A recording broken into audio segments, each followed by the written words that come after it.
Antes de comenzar, no olvides dar me gusta y suscribirte a este canal si quieres estar al tanto de nuestras historias. Se dice que la Unión Soviética, junto con los Estados Unidos y China, fueron de los países que llevaron a cabo más experimentos atroces a escondidas de su pueblo. Y es que, ¿cómo no caer en esa tentación tan siniestra?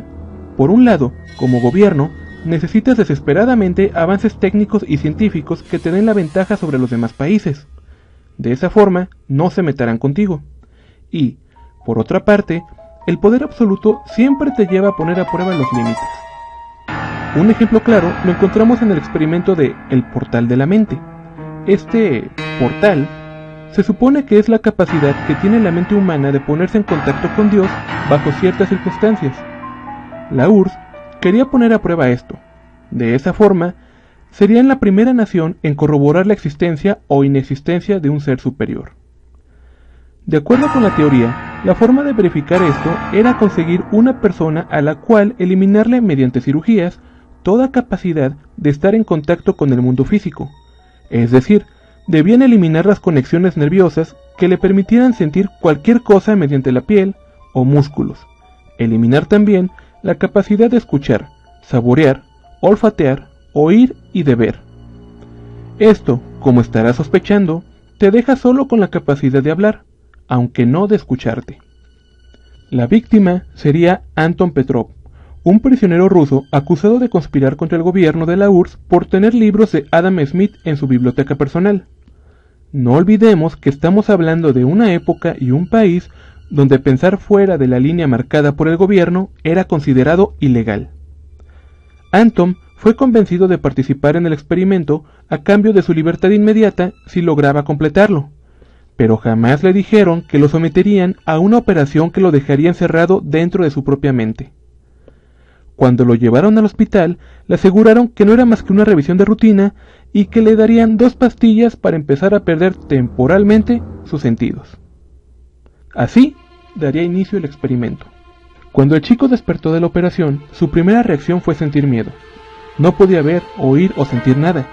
Inclusive cuando gritó con fuerza no podía escuchar su propia voz, pero recordó la plática que le habían dado antes de entrar al hospital. Te suministraremos medicamentos especiales que te bloquearán todas las sensaciones. Tú debes hablar y decirnos qué es lo que sientes o cómo te sientes. Cualquier dato que te venga a la cabeza, dilo. Nosotros estaremos vigilándote las 24 horas del día. Con esa mentira en mente, Anton fue hablando y explicando lo que sentía, todo con la esperanza de que, al terminar el experimento, dejarían de suministrarle medicamentos y que lentamente recuperaría los sentidos. La parte que era verdad dentro de todo era que sí, los científicos hacían turnos de 8 horas en pareja para observar atentamente a Anton las 24 horas del día. El chico permanecía todo el tiempo quieto, acostado en la cama, limitándose solo a hablar. Durante 4 días, las frases que soltaba eran en su mayoría incoherencias. De hecho, parecían más palabras al azar. Nombres de animales, de amigos suyos, nombres de alimentos, cosas que en conjunto no significaban nada. Esto fue tomado como 2 principios de una psicosis provocada por la falta de estímulos externos. Así que los científicos no hicieron mucho caso.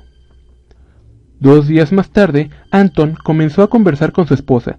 Aseguró que el gobierno le había mentido, que le habían dicho que su esposa estaba a salvo, que tras el cateo a su casa le habían dejado en paz después de que Anton se culpara por la posesión de esos libros y aquella música occidental que guardaba en su estudio.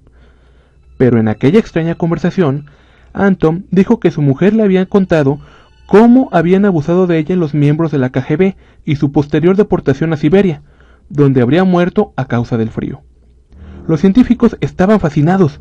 Habían confirmado la historia después de ponerse en contacto con la KGB. ¿Cómo había sabido él todo eso si había estado todo el tiempo encerrado en prisión siendo torturado por el Ejército Rojo? Aún así, no estaban convencidos. Necesitaban más pruebas, así que el experimento continuó. Además, no era como que el pobre Anton fuese a recuperar sus sentidos al terminar el experimento, ¿no es así? 3 días más tarde, las conversaciones en voz alta se tornaron más raras, y esta vez una parte de los científicos querían terminar con el experimento, aunque no fueron suficientes para convencer al resto.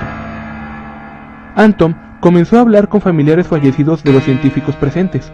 Hablaba de las mascotas que ellos habían tenido de niños, de algunas exnovias asesinadas por la misma KGB, incluso de los primeros encuentros sexuales de los científicos, datos que, definitivamente, nadie más que ellos o sus seres queridos podían saber. Los investigadores no lograban explicarse lo sucedido. Escribieron una nota reportando todo a los altos mandos y solicitando la conclusión del experimento. Pero la respuesta fue tajante: el experimento debe continuar. Una semana más tarde, la situación se tornaría aún más incómoda.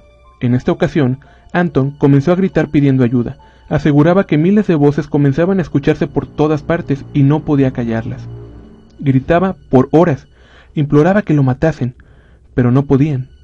Entonces, en medio de lágrimas y golpes que daba a las paredes, pidió que lo sedaran por la noche, para al menos poder dormir en paz. Esta vez, los investigadores accedieron al pedido, aunque no había cómo comunicárselo al pobre hombre. La situación se relajó, y después de eso, Anton parecía dormir en paz, hasta que 7 días más tarde, el hombre ya no quiso descansar. No sabía si era de noche o no, pero aseguraba tener pesadillas horribles, pesadillas en las que cientos o tal vez miles de camaradas eran asesinados por su propio gobierno para callar las quejas por hambre y la miseria. Ni Anton ni los científicos sabían si esto era cierto o no, pero, al menos, los hombres de ciencia aseguraban que Anton estaba cerca de encontrarse con la presencia de Dios. No podían detener el experimento ahora. 10 días pasaron, y Anton dejó de comer y beber. Usualmente lo hacía con dificultad. Los médicos ponían comida en papilla y esperaban a que tragara de forma inconsciente, lo mismo que el agua. Después de todo, no tenía forma de sentir los alimentos, ni su sabor, y claro, ni su aroma. Pero en esta ocasión, Anton ni siquiera tragaba saliva por instinto, como solía hacerlo. Ahora, tenían que inmovilizarlo en la cama e inyectar los nutrientes necesarios lo mismo que los líquidos. Y para que pudiese hablar en caso de que quisiera, le ponían gotas de agua en la boca hasta que se humedecía. Y al 11º día, Anton volvió a hablar.